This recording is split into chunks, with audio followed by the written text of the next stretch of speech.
Welcome into this edition of College Football Smothered and Covered. My name is Barrett Sallee. You can follow me on social media at Barrett Sallee, 2 R's, 2 T's, 2 L's, and 2 E's. Any social media platform, I will be there. If you like this show, don't forget to subscribe on YouTube and Rumble. This will be posted later at Apple Podcasts, Spotify, wherever you get your podcasts.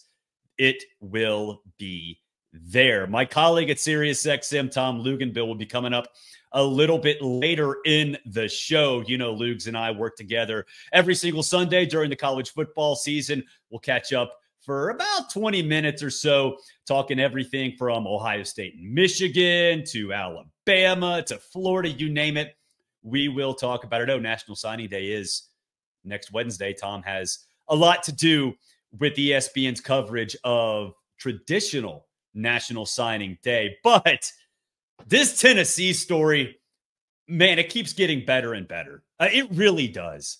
I absolutely love that Tennessee is going absolutely scorched earth. And for those who, I don't know how you missed it, but for those who missed it a couple days ago, Tennessee and Virginia filing suit against the NCAA for these investigations regarding NIL practices. And look, Spire Sports Group, that's not the booster club for Tennessee. So these people say, oh, you can't have different groups paying for official visits. This is not Tennessee's official group. This is not Tennessee's collective.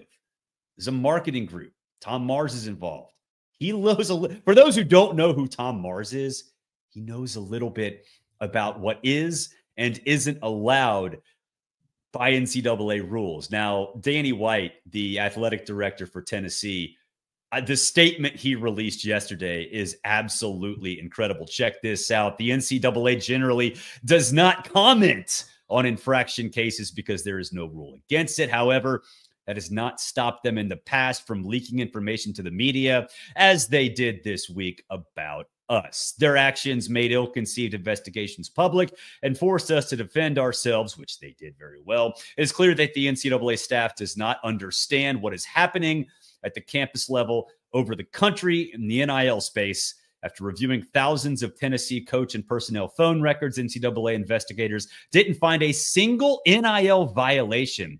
So they moved the goalpost to fit a predetermined outcome. They are stating that the nebulous, contradictory NIL guidelines written by the NCAA, not the membership, don't matter, I should say, and applying the old booster bylaws to collectives. If that's the case, then 100%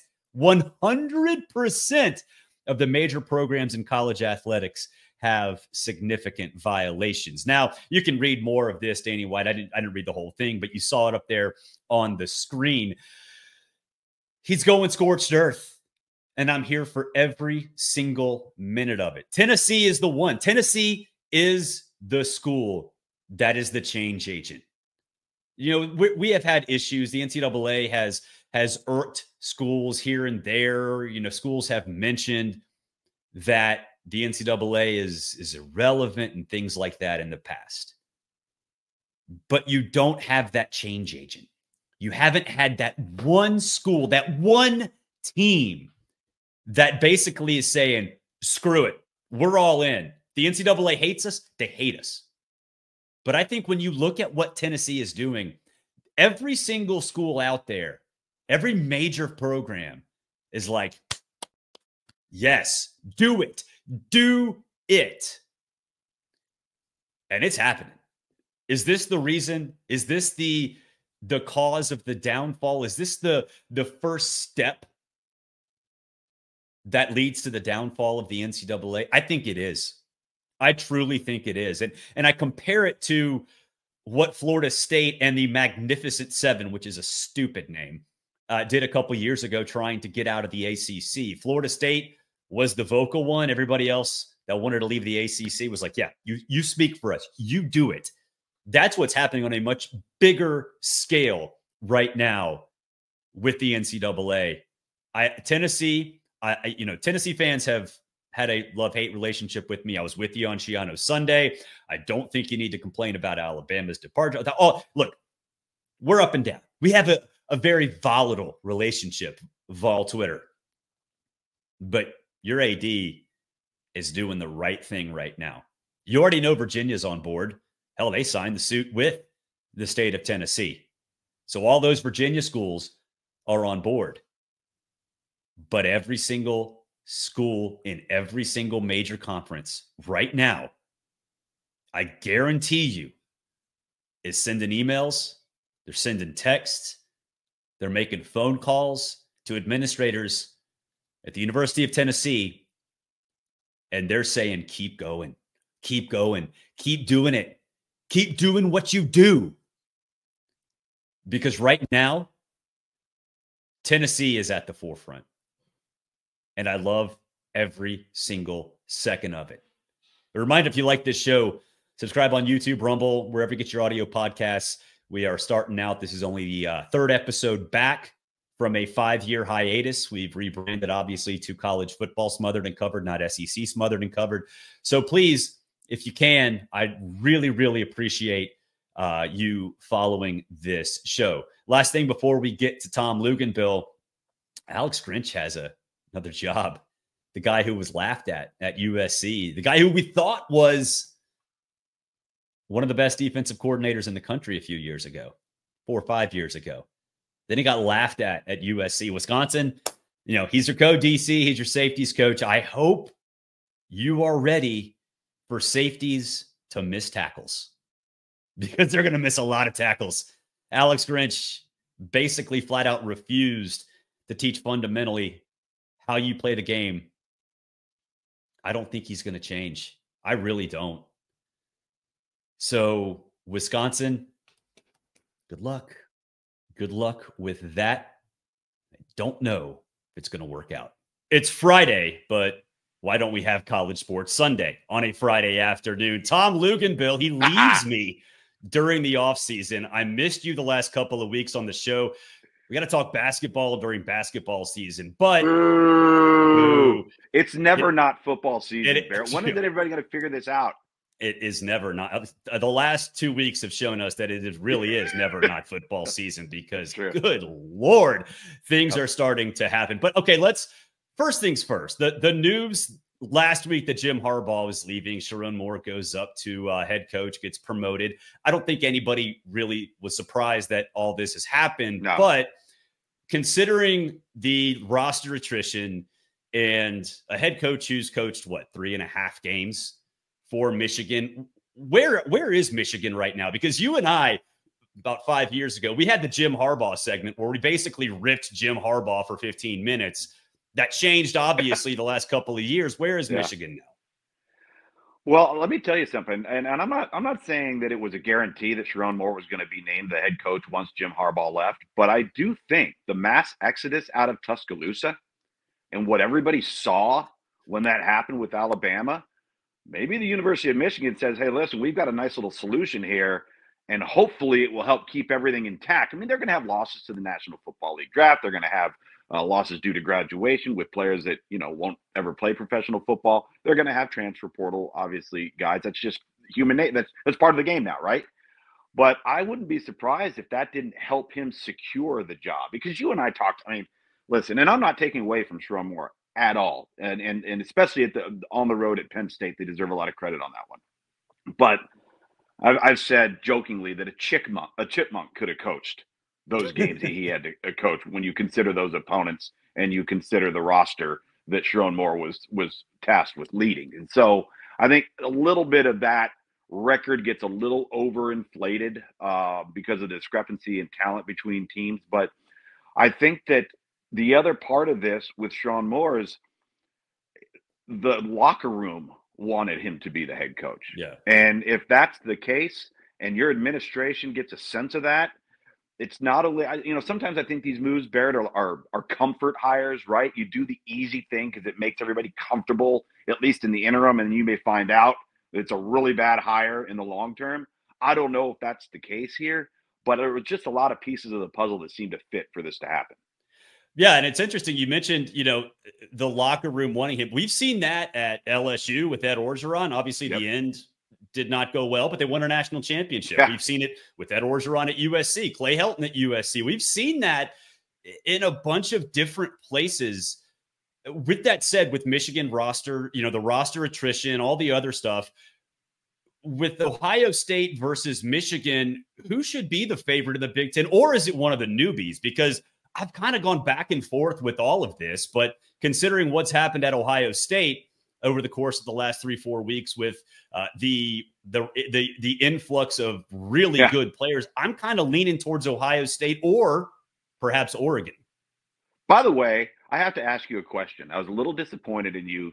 Full disclosure, which is why did always you have the to? case. How did you have?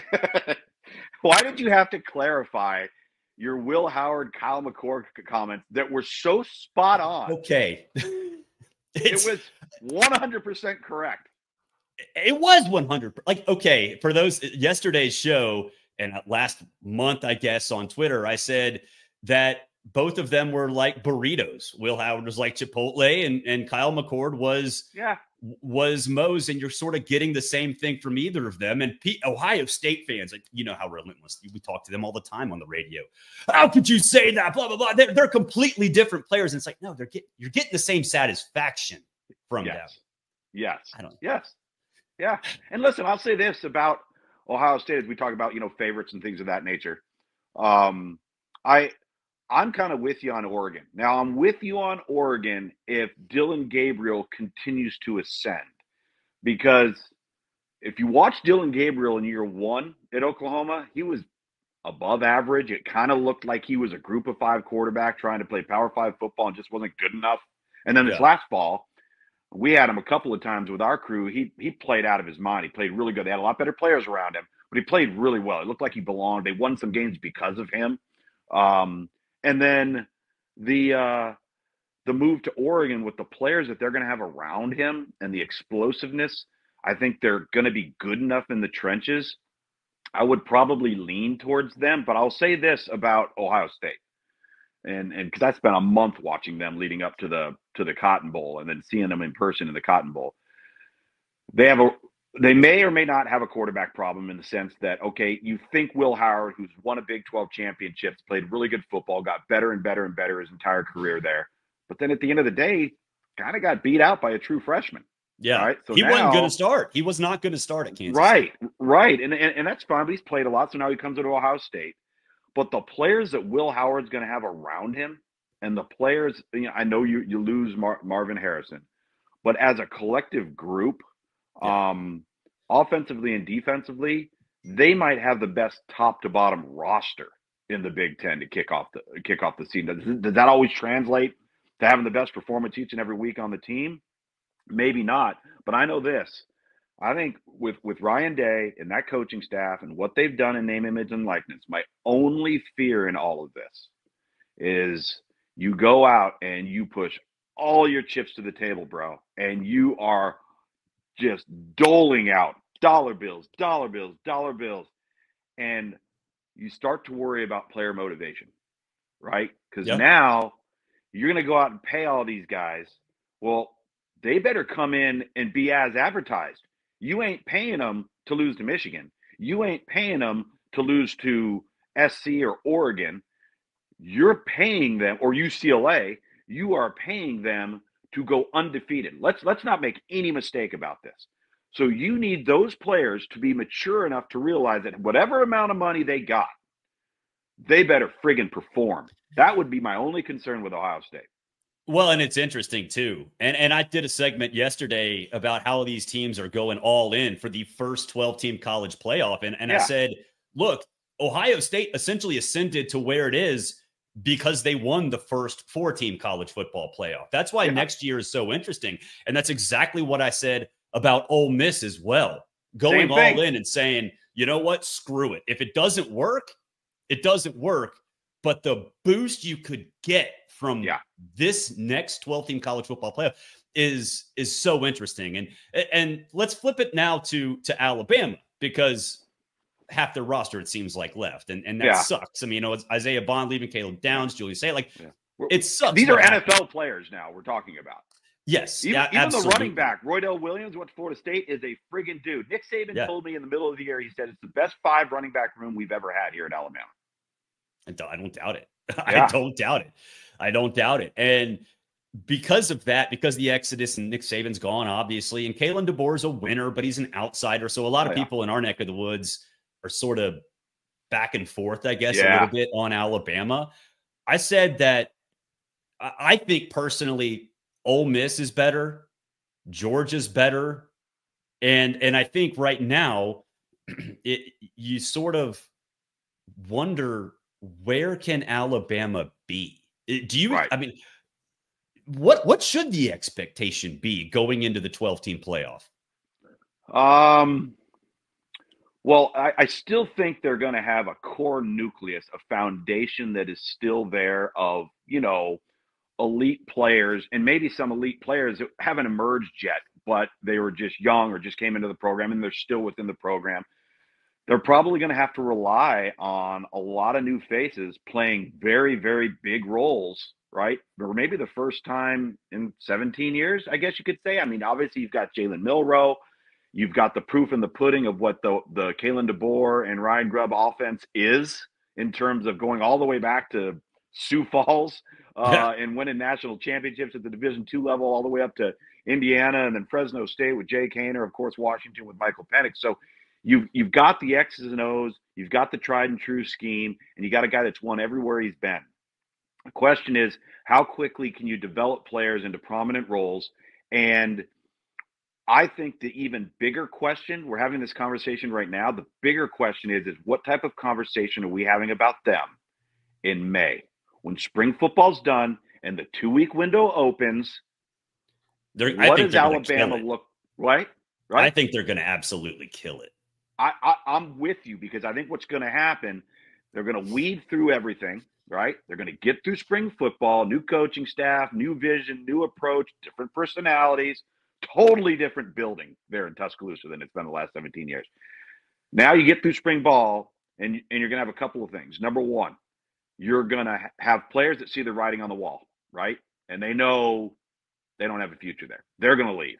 Yeah. You're also going to see a bunch of other players come into the transfer portal. And remember, because of the coaching change rule, which I think stinks, this whole entire time, Alabama in Washington, they're having to play defense, because even though your players can leave, you can't go actively get any of them, right? Yeah. So you're just sitting there watching them all walk out the door, and there's nothing you can do about it until May. So this conversation is probably a really interesting conversation in May when the next portal opens up. But I think they're going to be fine. I think what the problem is, Barrett, is it doesn't matter. Like, it might not even matter how good Kalen DeBoer is, because of what he's going to be judged against.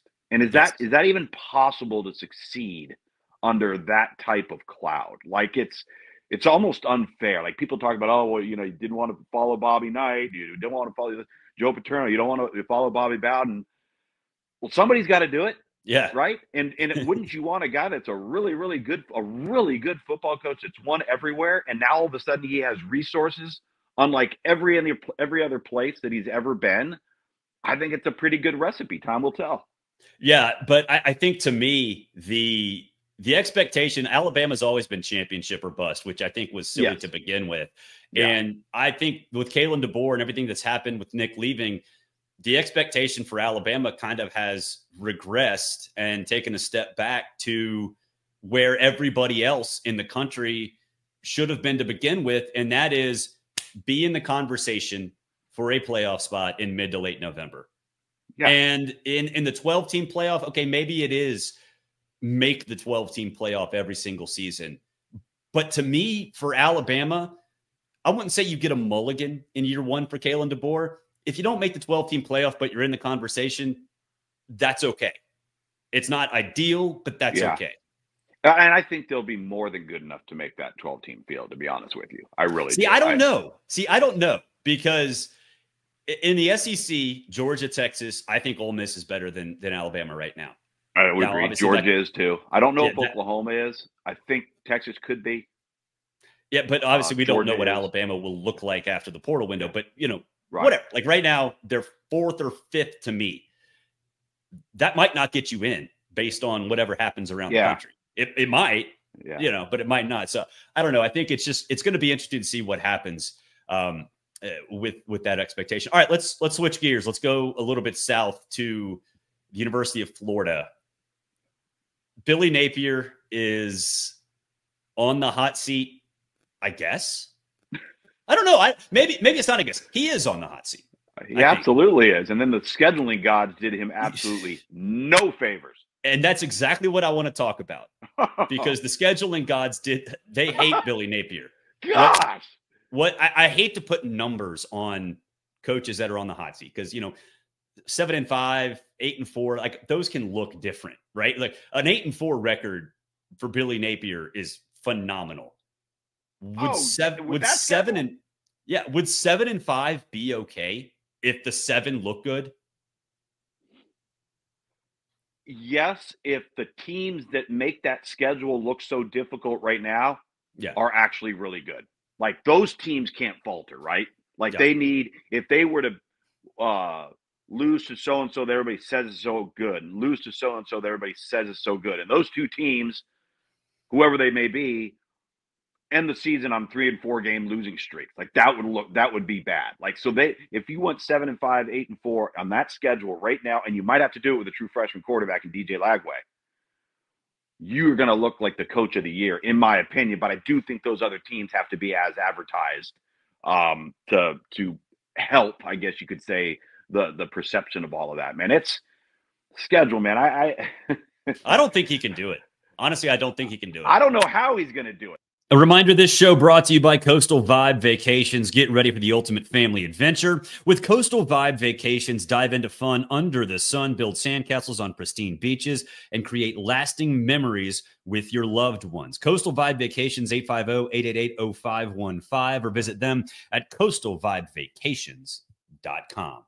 Tom Luginbill, Barrett Sully with you, a Friday edition of College Sports Sunday. Okay, last thing with you, Tom. You obviously cover recruiting, National Signing Day coming up next week. Not as maybe as busy as it has been in years past. What should we look at? One storyline going in to National Signing Day? I would guess it's Ryan Williams, the reclassified wide receiver, and that tug of war between Auburn and Alabama. He affirms his commitment to Alabama, which was a huge, huge thing for Kalen DeBoer. Now you got to get that pen to paper, man. I mean, that aside from that, you're so right. I mean, I look at this signing day as I've studied it over the last few years since we've gone to 2 signing periods, and now with the transfer portal and everything else, is it really becomes more about the group of 5 school, the lower tier Power 5 school, and the FCS schools fulfilling the entirety of their roster, because that's really, for the most part, the caliber of player that's left over, right, Barrett? I mean, we went into December. If you took our ESPN 300, only 14 players had yet to verbally commit on that day. 14 out of the 300. Well, what is that telling me? It tells me that these kids are starting to wise up, and they better cherish and value a scholarship, because they're starting to realize the numbers are dwindling, and the scholarships are going to go to transfer portal guys, and they're going to go somewhere else. And so, and I listen, we're going to be next Wednesday, we're going to look at a lot of the same things that we looked at the end of the day last December 20th. And that is, where does everybody stand? Did a team add a player or two? But is that player a difference maker style player? Are they even available? I say no, because they've already signed. So, I think a lot of that day will be discussion about the transfer portal. It'll be discussion about what happens when there's a coaching change in January, because I mean, this entire thing with that head coaching change loophole, that changed everything. Yeah. In terms of a handful of rosters out there. So, it's interesting to me how we start to look, Barrett, at what you have to do now once you sign a class, right? Yeah. Like the internal massaging of, and I use these basically 3 phrases: recruit, develop, retain. Yeah. I would have never used that word over the last 19 years. Recruit, develop, and retain. So now you get this class in place. You still have to continue to recruit your current roster on a 365-day-a-year basis. because you're trying to prevent them from going out the door. You're dealing with NIL. You're dealing with the winter conditioning program. Now you get into spring football to see what you got. And then you have this overwhelming feeling, right, from next Wednesday, which will be February 7th, to when the second portal opens of who's going out the door and who can we go to get replaced. It's either an upgrade or on equal level talent. And so it's a long-winded answer, but I just think, it's these types of discussions that are why the best and brightest coaches in the college profession are moving on to professional football. The best young personnel kids, when I say kids, early 20s at the collegiate level, GAs, quality control analysts that are all under the age of 25. We are losing more great potential football coaches to college football than we ever have before because they don't want to deal with all of this crap. Jeff Hafley did it. We'll see what happens with Chip Kelly, too, at UCLA. That's something to keep an eye on as well. Tom, it's been fun. College Sports Sunday on a Friday. Let's do it again. I got to bug you while you're on vacation. I love it. I'm never on vacation. I just might be in parts unknown. That's true. Parts unknown for Tom. Appreciate it and enjoy National Signing Day. You're the best in the business. Thank you, man. All right, buddy. Thanks. A reminder, this show brought to you by Coastal Vibe Vacations. Get ready for the ultimate family adventure. With Coastal Vibe Vacations, dive into fun under the sun, build sandcastles on pristine beaches, and create lasting memories with your loved ones. Coastal Vibe Vacations, 850-888-0515, or visit them at coastalvibevacations.com. That'll do it for this edition of College Football Smothered and Covered. Appreciate you checking us out. Follow us on YouTube, Rumble. If you like the video portion of the show, you can also, of course, get this show in the audio form, Apple Podcasts, Spotify, Amazon, wherever you get your podcasts. Have a great day, everyone. We'll see you on Monday.